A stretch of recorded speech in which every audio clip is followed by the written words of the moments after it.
In today's class, we are going to discuss on pump and the importance of it, and then we will be covering the types of pumps and the factors affecting the selection of the pump. Okay, we are into module 5, and in the module 5 we have discussed on the distribution methods, okay, and the types of the distribution system, and then in the fifth module we are into the last part, that is regarding the pumps we are going to discuss.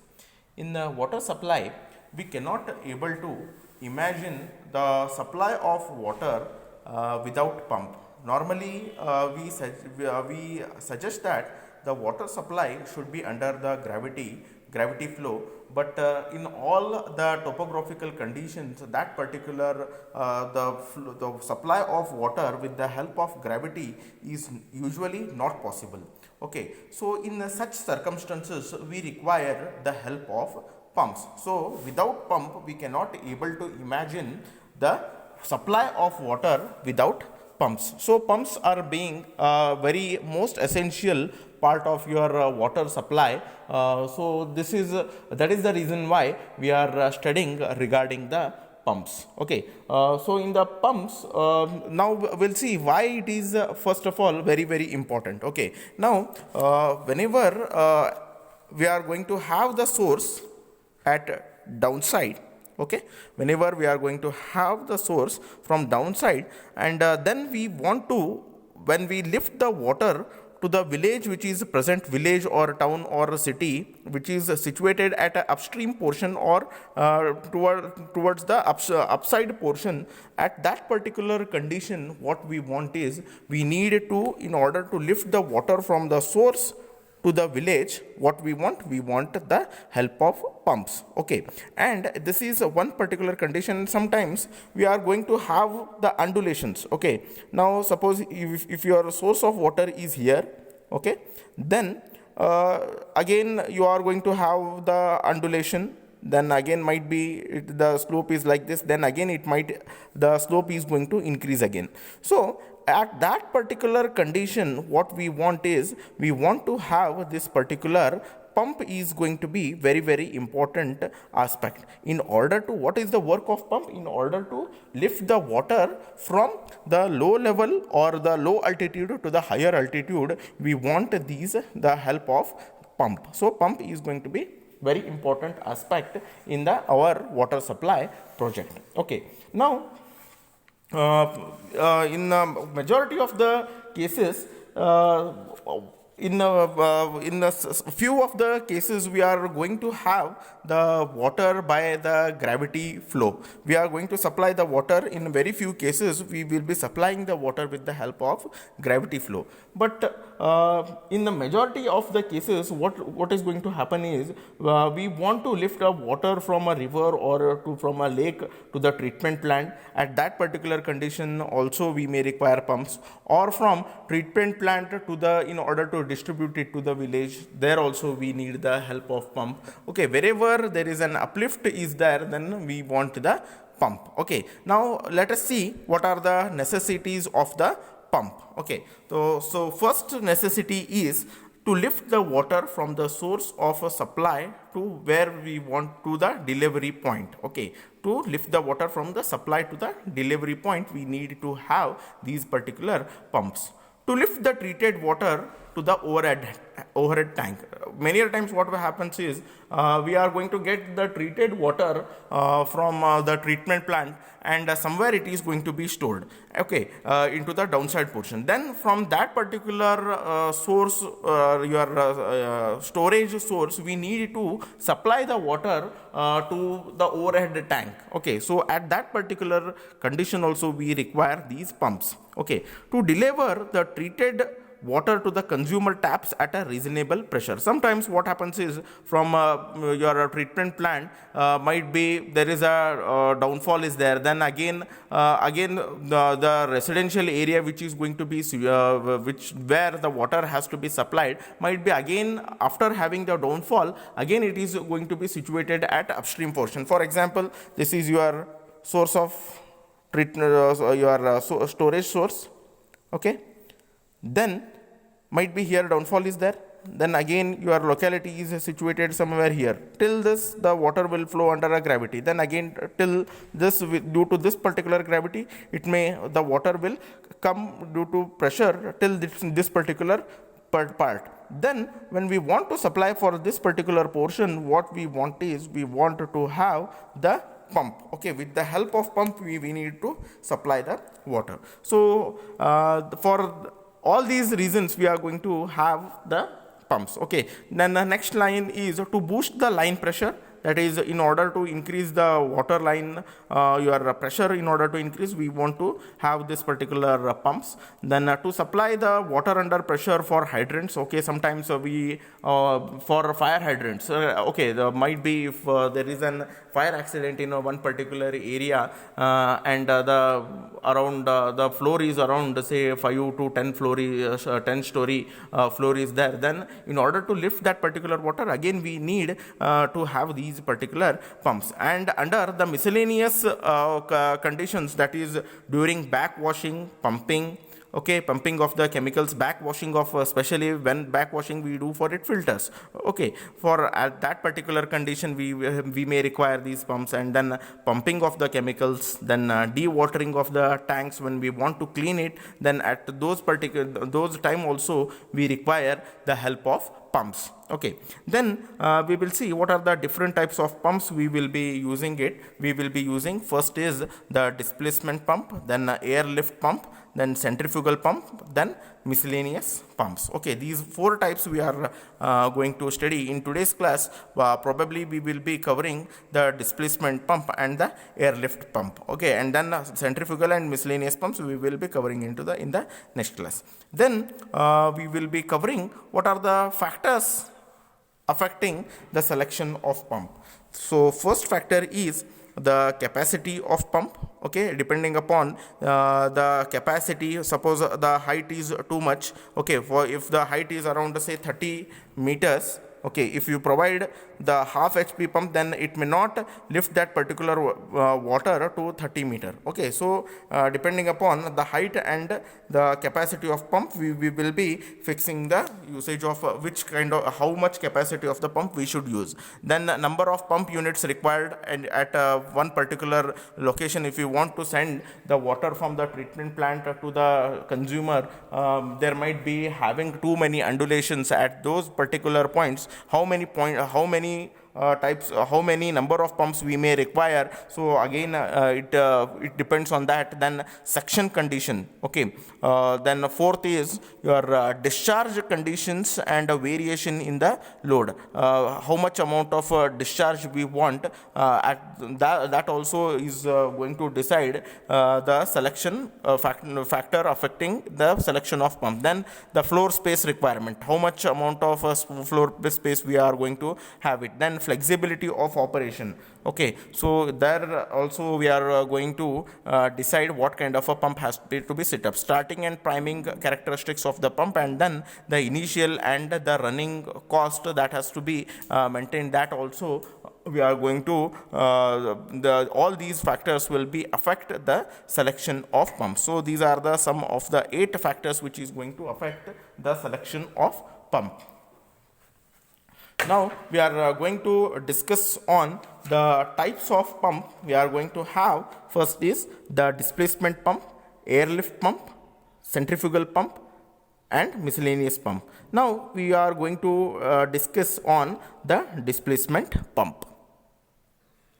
In displacement pump, we are going to have the 2 types in it. One is reciprocating pumps and the rotary pumps. So we will discuss on a displacement pump regarding the reciprocating pump and the rotary pump. First we need to know what is a displacement pump. Okay, the displacement pumps, these are those in which the liquid is sucked and then it is actually pushed or displaced due to the thrust exerted on a moving member. Okay, that means we are going to have the working of it as the name is having the displacement. So whenever the plunger or a piston, it is completely dependent upon the momentum of the plunger or the piston. So whenever it is going to move inward and outward, so sufficient amount of suction is going to be get generated, and then from that particular section the water is going to be restored into the pipe, and then whenever the your plunger or a piston is going to move outwards, then it is going to be moved from the displacement valve. See, this particular your displacement pump is completely dependent upon the momentum of a piston up on a plunger which is connected to the crank. Okay, so this is what your displacement pump is. See, you can see there is a displacement valve is there, and then a suction pump is suction valve is there. So in these two particular pipes, the water will be getting discharged, or it is going to be suctioned. So this is nothing but your reciprocating pump. So we will see what is a reciprocating pump exactly. Your displacement pump consists exactly. The pump consists of one or more chambers which are alternatively filled and emptied. That is regarding, I was speaking on the displacement and suction kind of a valve. Okay, so now we will see regarding the reciprocating pump. This is one of the most common displacement pump that we are going to use it. It is consisting of either, this is nothing but your piston or plunger which is going to move through in closed fitting cylinder which is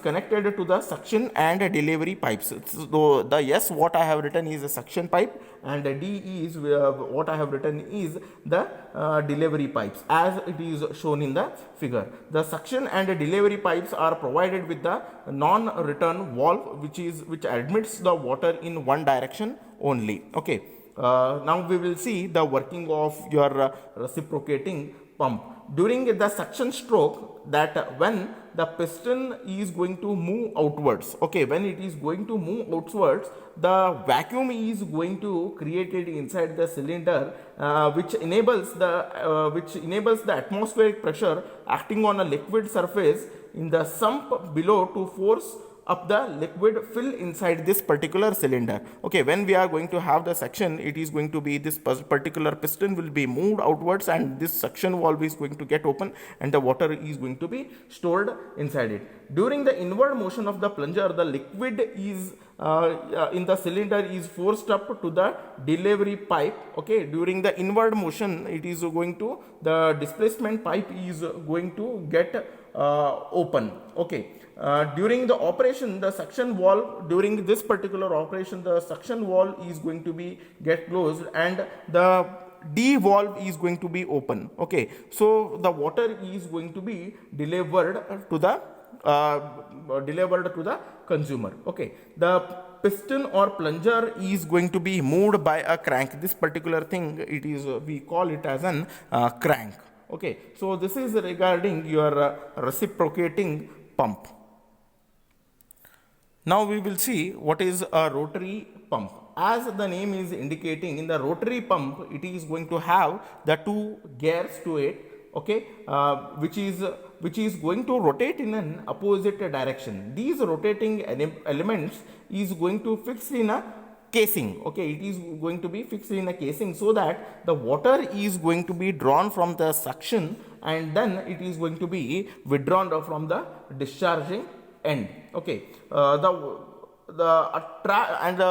these two particular gears is going to be get fixed into these teeth, and it will be continuously rotating. Okay, now in the rotary pump there are no valves are required, and the flow is continuous in this particular rotary pump. Okay, the pumps which is used in the principle of the rotary displacement are, it is going to have the gear, it is going to have the lobe, screw, then the moino and vane pumps. These pumps are not used in the common in case of your waterworks. So we will be using the reciprocating pumps normally rather than the your rotary pumps in case of the displacement pump. In the displacement pump, we will be using the reciprocating pump rather than the rotary pumps.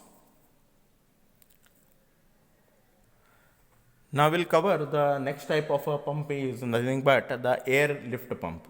As the name is indicating, the air lift pump, the air is going to help in lifting the water from the underground surface. So this is what the air lift pump underground surface or wherever we are going to store the water. So this is what regarding the air lift pump. In the air lift pump, we are going to lift the water from the with the help of the air pressure. So in your air lift pump, it is having a compressor is used to force the air into the small diameter pipe. Here, from here we are going to compress, we are going to send the air pressure, and then when we are going to send it, if the water is there in this particular your pipe, when we force an air, what is going to happen, the more amount of air pressure is going to be get created, and this air is going to enter into the water which is present over here, and then it is the water is going to be uplifted and it is going to be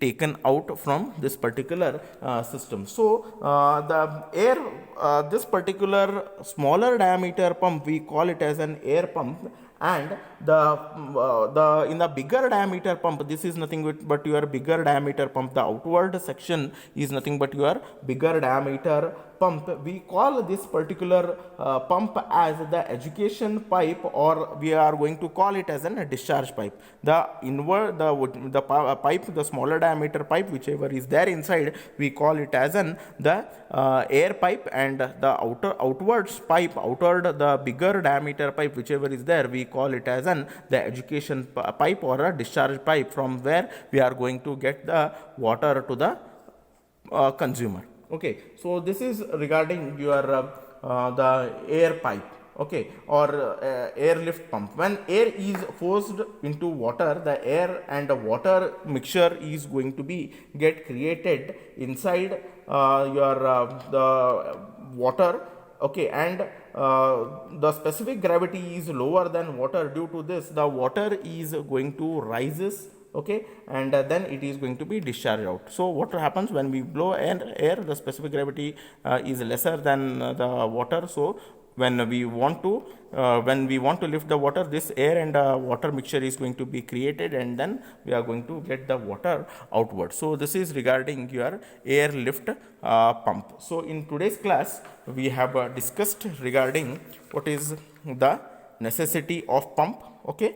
Then we have discussed on what are the different types of pump. In that, we have discussed on displacement pump, airlift pump, centrifugal pump, and miscellaneous. We have discussed these two, centrifugal pumps and miscellaneous pumps. We are going to discuss in the next class. And then we have discussed on the factors affecting the selection of the pumps, okay. In that, we have studied the 8 factors which are there in the factors affecting the selection of pump. Then we have discussed on the displacement pump.